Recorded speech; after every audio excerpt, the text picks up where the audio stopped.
I think it's time we blow this scene. Get everybody in the stuff together. Okay, 3, 2, 1, let's jam.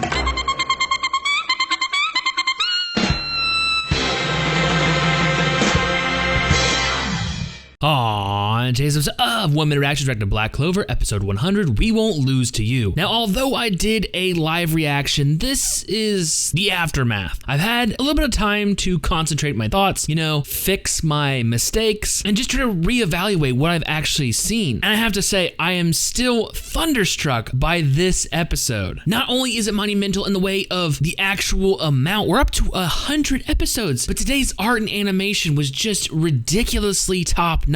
Now, last we left off, had thrown Marioliona to Zora, saying, "Don't worry, I got this." And he's brought face to face with and at that time, we still don't know who he is. And this episode picks up right after that. Yami is still filling in Finral, Zora is gently laying down the lioness, and Asta is just up in arms, trying to figure out what the hell's going on with his friend, his rival, and to me, his brother. We finally get some major information too. We know that the souls are still in the bodies, they're just asleep, not conscious. We can see that Klaus is actually, his body's reacting to Asta, because yes, they do have that close emotional connection. He is the elder brother, I wouldn't go as his father figure, but they're just so close. The body instinctively knows, yet the elf, the parasite, all he knows is hatred. So when he goes in for the attack, him and Hammond, they launch everything they have, but a relief to me and a shock to everyone else. Wind Magic to the rescue. Yes, is who the hell else would he be? The two orphaned at birth, raised together, finally fighting on the same side. Absolutely amazing. Klaus and Hammond think they can fucking handle these two.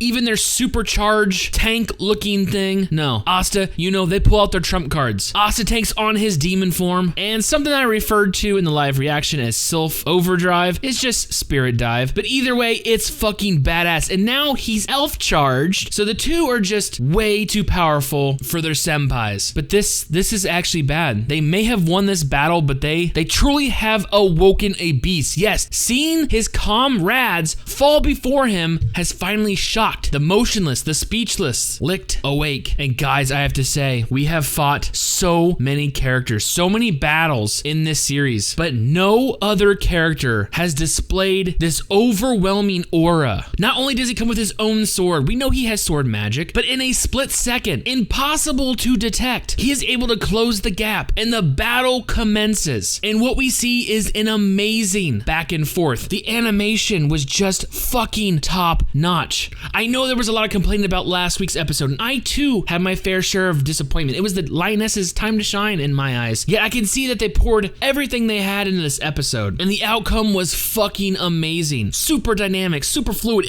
Every scene had weight to it. You felt the earth crumbling, the explosions. You felt the sparks ignite as the two clash swords. But how far can you go without magic? Asta just seems he's tired and he's just not up to snuff, and he falls victim very early on in the fight. It's up to to try to take on this monster. And what makes it even more creepy is he still has any expressions throughout the entirety of this fight. Licht is, in my opinion, a monster. So eerie and creepy, yet overwhelmingly strong. The strongest we have ever faced in the series. Spirit Dive and elf magic, goes in for a barrage attack, takes him up to freaking outer space, unleashes Monozone. The dude is what? Still in his fucking teens, and he's already doing Monozone? But let's not forget, Licht took Asta's sword. Yes, the demon dweller, the one that can absorb magic. I thought there had to be a strong connection, because we see him utilize Noelle's magic early on, and Gauche's against Patry. But no, he forcefully absorbed every attack. What seems like Yuna's ultimate attack to me is gone in an instant. And although Asta was down, he is never out. And what seems like through strength of conviction alone, he is able to regain his demon form, taking off like a fucking rocket after Licht. And it looks like he has actually dealt a sizable blow. And in the chaos, Licht actually released the sword he gained right before the fight. Asta takes his chance and grabs it. Now he has a new weapon, one to replace the demon dweller sword. But what can this sword do? We have no fucking clue. But it seemed Licht doesn't even care at this point. You know that powerful ultimate attack he absorbed from Yuno? He decides this is the perfect time and unleashes it. And what we witness is probably the most devastating spell we have seen in the series so far, literally melting the landscape, shoots a giant hole through their hideout. And the episode ends with Licht standing over victorious. And as the credits roll, we see Asta's grimoire absorb the new sword. You guys